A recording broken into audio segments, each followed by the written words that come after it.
কেউ কিন্তু সেই ডাকে সাড়া দিল না।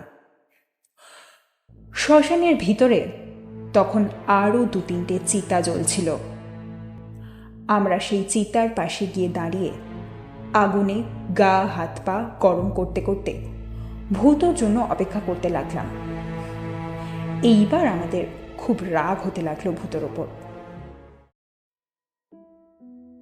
আজকের গল্পের নাম জ্যান্ত ভূতের গল্প। গল্পের লেখক বিমল মিত্র।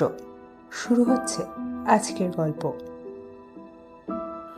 ভূতের গল্প আমি অনেক শুনেছি, ভূতের গল্প বইতে পড়েছিও আমি অনেক, পড়তে ভালোই লেগেছে সেগুলো। কিন্তু ভূত প্রেতে আমার বিশ্বাস কখনো হয়নি, নিজেও কখনো ভূত দেখিনি। তাই ভূতের গল্প শুনে কখনো ভয় পাইনি, ভেবেছি ওসব গাল গল্প। কিন্তু জীবনে একবার ভূত দেখেছিলাম, একেবারে জ্যান্ত ভূত। সেই জ্যান্ত ভূতের কথা ভাবলেই এখনো ভয়ে গা ছমছম করে। মনে হয় যারা ভূতের গল্প বিশ্বাস করে না তাদের গল্পটা শোনাই। ভূত দেখার ঘটনা সেই আমার প্রথম আর শেষবার। এবার ঘটনাটা বলি। আমরা 4 বন্ধু দিনের মধ্যে সবসময় প্রায় একসঙ্গেই থাকতাম। আমি, শতদল, বঙ্কু আর ভূত। আমরা 3 জনে একই পাড়ায় থাকতাম। আর ভূতর কেউ ছিল না, সে থাকতো ভবানীপুরের একটা মেসে। আমরা 4 জনেই একটু ডান পিটে স্বভাবের ছেলে ছিলাম। মরা পোড়ানো আমাদের একটা প্রধান কাজ ছিল। তাছাড়া যাত্রা থিয়েটারের দল ছিল আমাদের। রাত জেগে জেগে আমরা যাত্রা থিয়েটার করতাম বলে আমাদের বাড়িতে বকুনি খেতে হতো খুব। তা আমরা সেসব কেয়ার করতাম না। আর ভূতর এক পিসে মশাই থাকতো গ্রামে। সেখান থেকে মানি অর্ডারে ভূতর নামে টাকা আসতো লেখাপড়ার খরচ চালাবার জন্য। যাত্রা করে যখন বাড়ি ফিরতাম তখন অনেক রাত হয়ে যেত। সেদিন আর ভূত তার ভবানীপুরের মেসে ফিরে যেতে পারত না। আমাদের কারো বাড়িতেই শেষ রাতটা শুয়ে কাটাতো। তারপর ভোর হতে না হতেই আবার হেঁটে হেঁটে তার মেসে চলে যেত। আমাদের বাবা মারা জেনেই গিয়েছিল যে আমাদের ভবিষ্যৎ অন্ধকার। তাই আমরা যা খুশি করতাম, কারোর উপদেশ বা আদেশ শুনতাম না। এমনি করে যখন আমরা আড্ডা দিয়ে বেড়াতাম তখন একদিন রাত 2টোর সময় ভূত আমাকে ডাকতে এলো। আমি তখন একেবারে নাক ডাকিয়ে ঘুমোচ্ছি। ভূত এসে বাইরে থেকে আমার নাম ধরে ডাকতে লাগলো। ভূতর গলা শুনে আমার ঘুম ভেঙে গেল। জানলা খুলে বললাম, কে কে রে? ভূত? ভূত বলল, হ্যাঁ, তুই একবার বাইরে আয়, খুব জরুরি একটা দরকার আছে। আমি বাইরে এলাম। বললাম, কি রে, এত রাতে কি জরুরি দরকার? ভূত বলল, চটপট একটা গামছা নিয়ে আয় তো, শ্মশানে যেতে হবে। আরে আমাদের মেসের করুণাদা মারা গেছে। করুণাদা মানে করুণাকান্ত বিশ্বাস ভূতদের মেসে থাকতো আর কলেজে পড়তো। শনিবার শনিবার দেশে যেত আর রোববারটা সারাদিন দেশের বাড়িতে কাটিয়ে সোমবার সকালে এসে আবার কলেজ করত। আমি বললাম, তা আজ তো শনিবার, করুণাদা দেশে যায়নি? ভূত বলল, না রে, শরীরটা খারাপ ছিল বলে দেশে যায়নি। বললাম, কি করে মারা গেল হঠাৎ? ভূত বলল, হার্ট ফেল করে। মেসের অন্য লোকেরা তো কেউ নেই, সবাই যে যার দেশে চলে গেছে। শ্মশানে যাবারও একটা লোক পর্যন্ত নেই ভাই, তাই তোদের ডাকতে এসেছি। এখন শতদল আর বঙ্কুর বাড়িতে গিয়ে তাদেরও ডাকতে হবে। এরকম ঘটনা আগেও অনেক ঘটেছে। মরা পোড়ানোকে আমরা একটা সমাজসেবা বলে মনে করতাম। পৃথিবীতে যাদের কেউ নেই তাদের জন্য আমরা ছিলাম। বাড়ির ভেতর থেকে একটা গামছা নিয়ে এসে বললাম, চল। আমি আর ভূত শতদলের বাড়িতে গেলাম। তাকে ডাকতে সেও একটা গামছা নিয়ে বেরিয়ে এলো। তারপর গেলাম বঙ্কুর বাড়িতে। সেও গামছা নিয়ে তৈরি হয়ে এলো। শীতকালের রাত, কনকনে ঠান্ডা হাওয়া। আমরা চারজন সেই ঠান্ডাতে হি হি করে কাঁপতে কাঁপতে চললাম ভবানীপুরে ভূতদের মেসের দিকে। আমি ভূতকে জিজ্ঞেস করলাম, হ্যাঁ রে, করুণা তার বাড়িতে একটা খবর দিয়েছিস তো? ভূত বলল, করুণা তার বাবাকে একটা টেলিগ্রাম করে দিয়েছে ঠিকই, কিন্তু তারা টেলিগ্রাম পেতে পেতে অনেক দেরি হয়ে যাবে, তাই আর অপেক্ষা করতে চাইনি। দেশে করুণাদার থাকার মধ্যে তো আছে ওই একমাত্র বুড়ো বাবা, কিন্তু বুড়ো মানুষ কি এত তাড়াতাড়ি আসতে পারবে? করুণাদার ভাই বোনও তো কেউ নেই। আমরা ভাবতে লাগলাম, তা বটে, ততদিন অপেক্ষা করলে চলবে না, তাই দাহ কর্মটা তাড়াতাড়ি সেরে ফেলাই ভালো। প্রথমে আমরা গেলাম একটা দড়ির খাটিয়া কিনতে। দামটা ভূতই দিল। সেই খাটিয়া মাথায় করে নিয়ে ভূত আমাদের আগে আগে চলতে লাগলো। ভূতদের মেসটা একটা একতলা বাড়িতে। আমরা আগেই অনেকবার ভূতদের মেসে এসেছি। চারজন ছেলে থাকতো একটা ঘরে। ঘরটা ছোট, বাড়িটাও পুরনো। পালা করে সবাই রান্নাবান্না করে খেত। আমরা যখন বাড়িটার ভেতরে গেলাম তখন দেখি করুণাদার মৃতদেহটা এক কোণে চাদরে ঢাকা অবস্থায় পড়ে আছে। ভূত বলল, আয়, আমরা সবাই মিলে করুণাদাকে ধরে খাটিয়ার উপরে তুলি। করুণাদা এমনিতেই পাতলা মানুষ, বেশি মোটাসোটা নয়, তাই আমাদের তুলতে বেশি কষ্ট হলো না।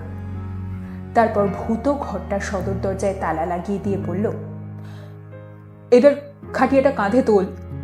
তারপর চেঁচিয়ে উঠে বলল, বলো হরি। আর আমরা তিনজনে বলে উঠলাম, হরি বল। এইরকম চেঁচাতে চেঁচাতে আমরা গলি ছেড়ে বড় রাস্তায় পড়লাম।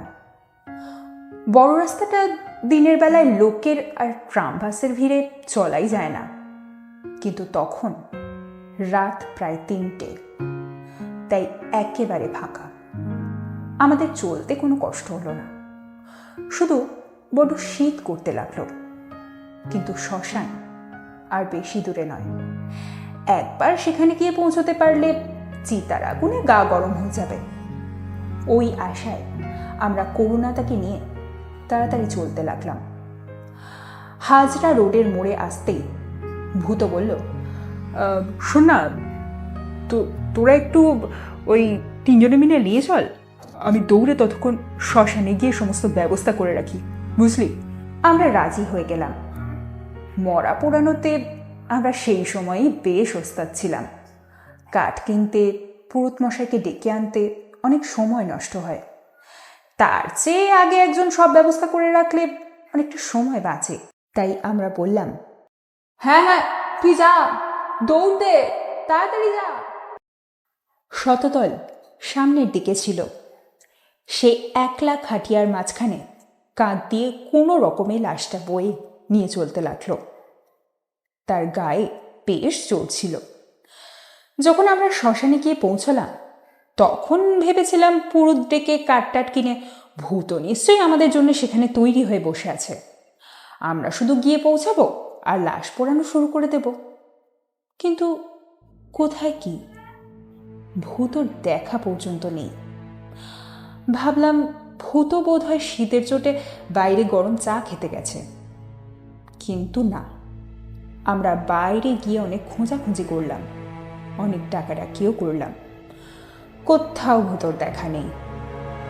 অনেকক্ষণ এইভাবে তিনজনে তার জন্য অপেক্ষা করেও ভূতর দেখা পেলাম না।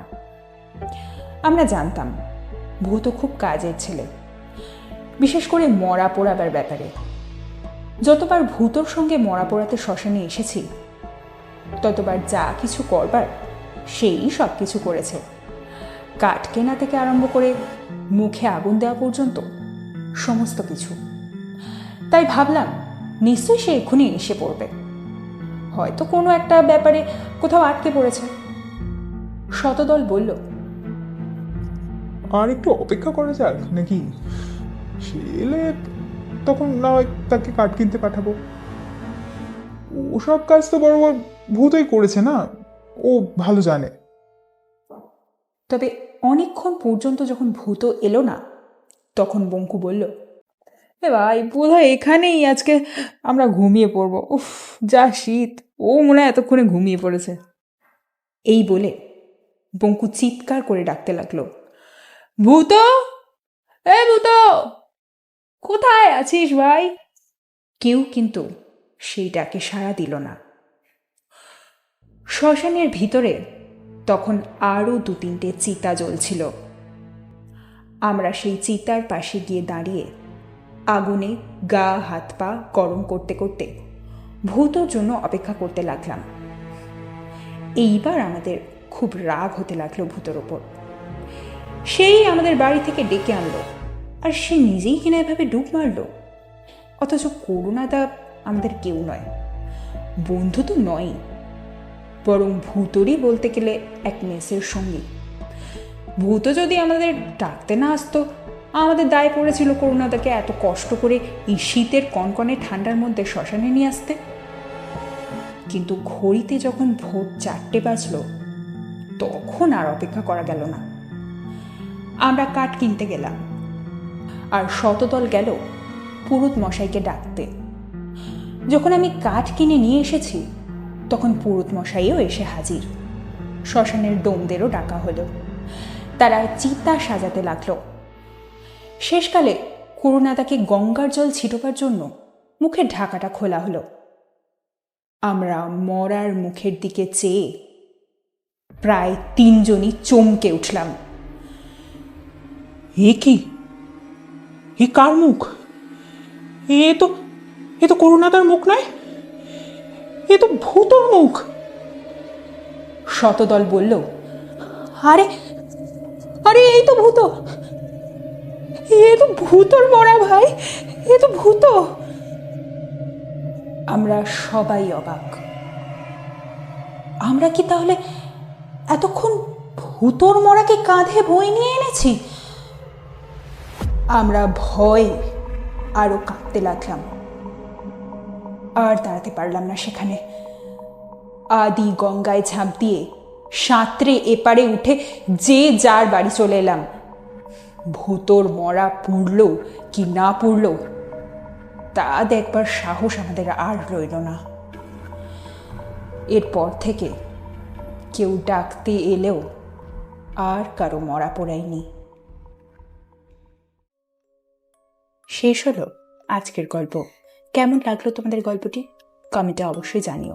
আর যদি ভালো লেগে থাকে তাহলে অবশ্যই একটা লাইক করো, আর বাকিদেরকেও শেয়ার করে দিও। আর এরকম আরও অনেক গল্প শোনার জন্য আমার চ্যানেলটিকে অবশ্যই সাবস্ক্রাইব করো, আর পাশে থাকা বেল আইকনে ক্লিক করে দিও। আর তোমরা চাইলে আমার ফেসবুক আর ইনস্টার পেজও ফলো করতে পারো, ডেসক্রিপশনে লিঙ্ক দেওয়া আছে। আজ এখানেই শেষ করছি। দেখা হচ্ছে পরের কোনো নতুন এক গল্পে।